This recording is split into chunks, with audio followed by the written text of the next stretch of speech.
الحمد لله وحده والصلاة والسلام على من لا نبي بعده أما بعد فقد قال الله عز وجل في كلامه العزيز أعوذ بالله من الشيطان الرجيم بسم الله الرحمن الرحيم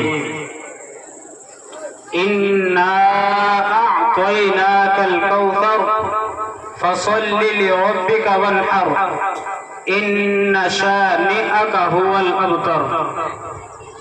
وقال تعالى وقال النبي صلى الله عليه وسلم من وجد ساعة فلم يضحي فلا يقربن مصلانا.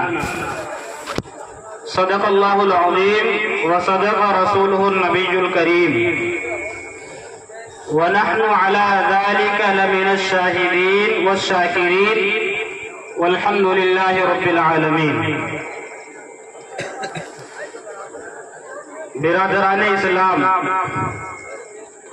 اللہ رب العزت کا بے پناہ احسان، اس کا کرم، اس کی مہربانی، اس کی عنایت، اس کا فضل ہوا کہ اس نے ہم تمام مسلمانوں کو بلکہ پوری دنیا میں رہنے اور بسنے والے مسلمانوں کو ہر سال کی طرح اس سال بھی نماز عید ادا کرنے کی توفیق عطا فرمائی اور اس اہم فریضے اور اس اہم ذمہ داری کی تکمیل کے لیے ہم سب کو عیدگاہ کے اندر جمع ہونے کی توفیق عطا فرمائی. اللہ تعالی ہم سب کا یہاں پر جمع ہونا، یہاں پر سننا اور سنانا اور نماز پڑھنا اور نماز کے بعد کا عمل قربانی کرنا سب کو اللہ رب العزت قبول فرمائے. کیونکہ ہمارا جمع ہونا، ہمارا اکٹھا ہونا، ہمارا نماز پڑھنا، ہمارا روزہ رکھنا، ہمارا قربانی کرنا اس لائق نہیں ہے، ان اعمال کے اندر اتنا اخلاص نہیں ہے کہ اللہ رب العزت کی بارگاہ میں پیش کیے جا سکیں اور اللہ تعالیٰ ان کو قبول فرمائے.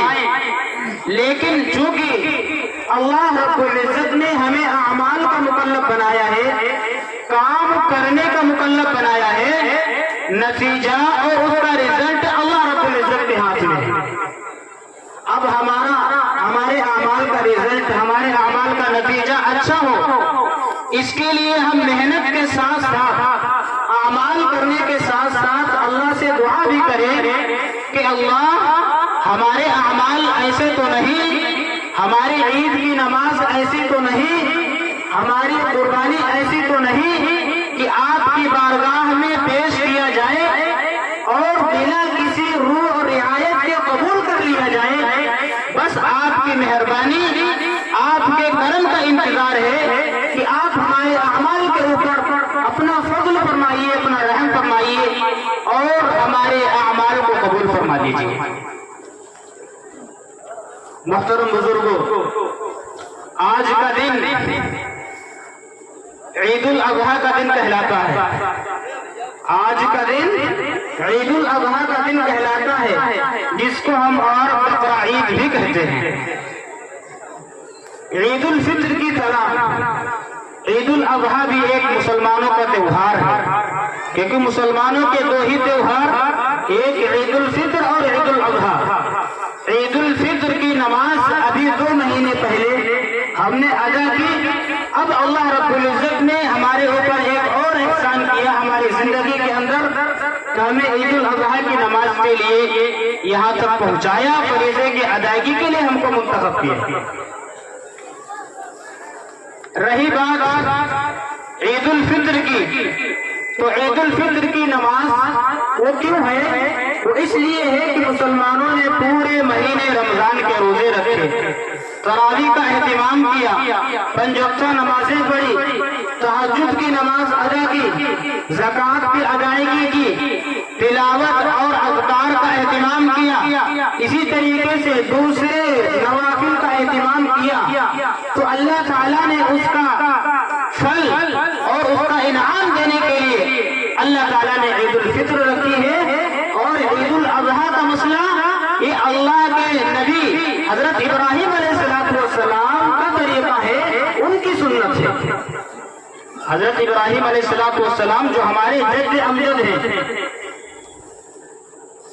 ان کی سنت کو زندہ رکھنے کے لیے، ان کی سنت کو برقرار رکھنے کے لیے، ان کی سنت کے مطابق عمل کر کے قربانی کرنے کے بعد اللہ تعالیٰ سے اجر و ثواب کی امید رکھنے کے لیے اللہ تعالیٰ نے ہمیں عید الاضحیٰ کی نماز عطا فرمائی۔